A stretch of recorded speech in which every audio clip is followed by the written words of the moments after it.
Hello and welcome to Sport for Business. We're joined today by Sarah Keane. She is the Swim Ireland CEO, as well as being president of the Olympic Federation of Ireland. But today, our conversation is about something which is inherently important across society as opposed to sport.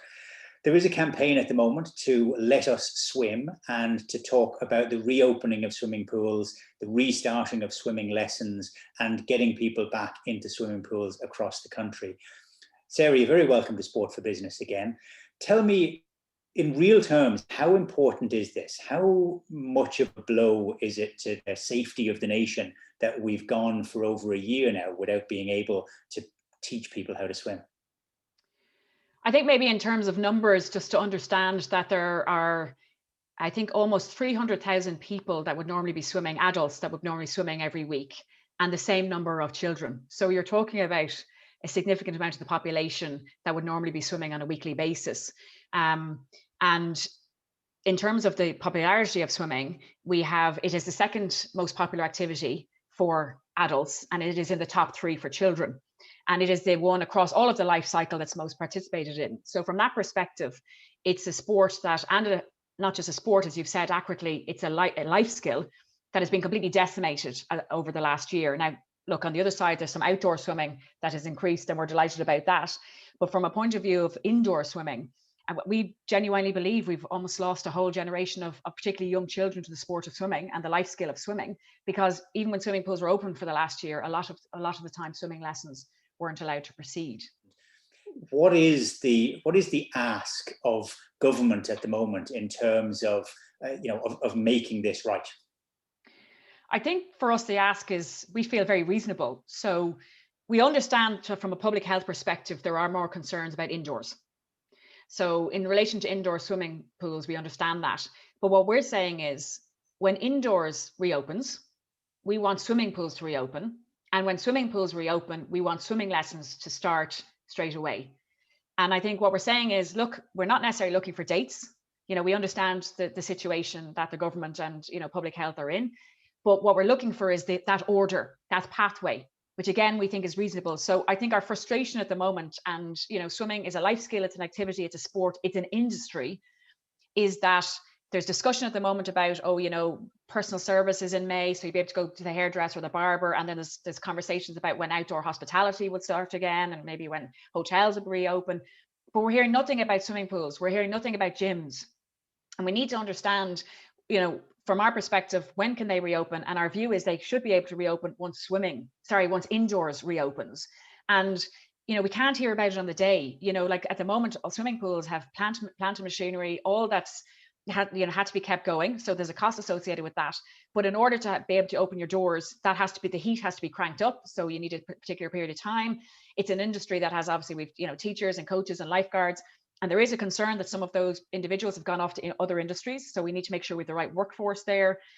We want our young people to go back. We want we have a campaign about, sort of reassuring people about, the safety of swimming pools and the areas of going back. We want to launch that. We're ready to go, but we have no dates, not dates, but we have just no pathway.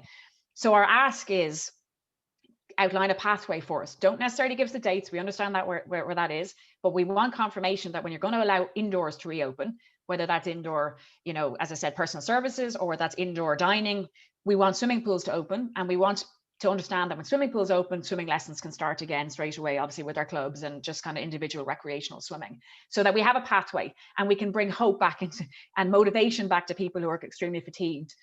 And I suppose, Rob, when you're involved in Irish sport, as you are and I am, we're for all of Irish sport. We want everybody to have an opportunity to participate. But there is a feeling that, from those of us involved more in the sports indoors, that, government has, outdoors is sorted, GAA are back, others are back soon. So there's just a concern, or is the rest of sport, which is as big a participation body as the outdoor sport, is it forgotten about because nobody's talking about it? There's no pathway. So I presume that you've been able to actually lodge some scientific backup and evidence about the fact that this is not as dangerous as we're being perhaps led to, not inadvertently led to believe, but that is being put out there as being the reason why indoor hasn't been able to reopen. Well, I mean, we want to work with public health, government, we all want to, to have the situation as safe as possible. The HSE have come out, as have World Health Organization and others, to say that the virus does not survive in chlorinated water. And, chlorinated water is what all the swimming pools have. So the concern, I understand it to be, is more about entering into the building, changing rooms, exiting the building. But we have extensive protocols in place around all of that, ensuring all of the relevant public health guidelines and guidance is followed. Those extensive protocols are backed by Ireland Active, which represents the industry, but they're also, we've worked with the 4 nations, as in across the waters, and we've worked more internationally. So to ensure that our protocols are in place, are, what is seen as worldwide as the right kind of protocols around this. We also have seen recent studies just coming in from the UK around the fact that if your ventilation in swimming pools there's a certain kind of, if it's at a certain level, which in most cases it is, then it's seen to be almost at the same level as air quality outside. So, we do believe that we can make the environment safe to come back. The other side of it is, a lot of what the public health guidance doesn't differentiate between the bigger swimming pools and the smaller swimming pools, and the numbers and the square meterage and all that sort of stuff, which really, from our perspective, is something that has to be considered as well.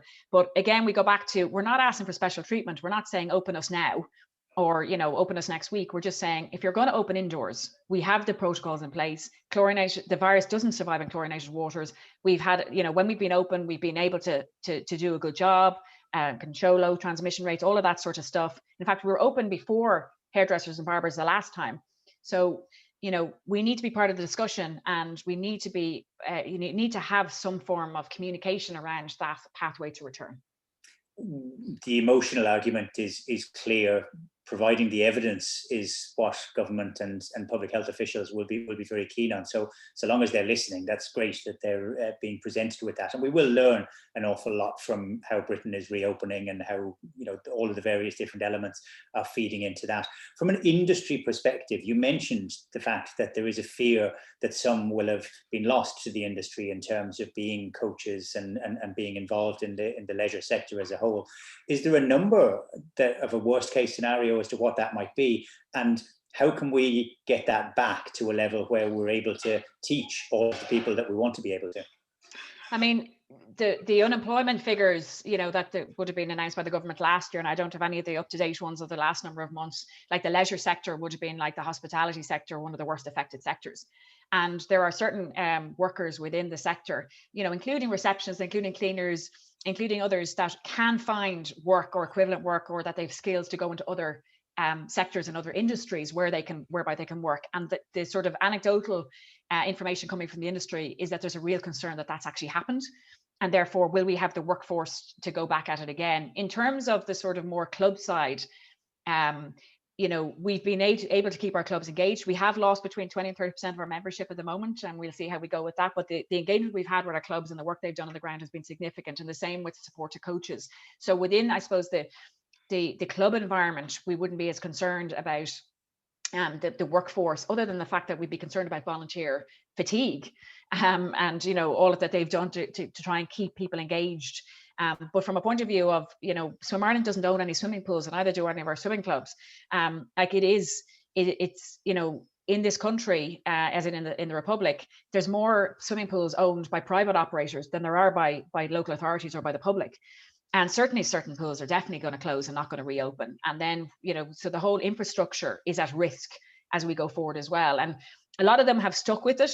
And, they've, obviously they managed maybe okay for the first part, dug into reserves, but then they were closed for the second period of time. Those reserves then, have lessened, and the costs start to accumulate.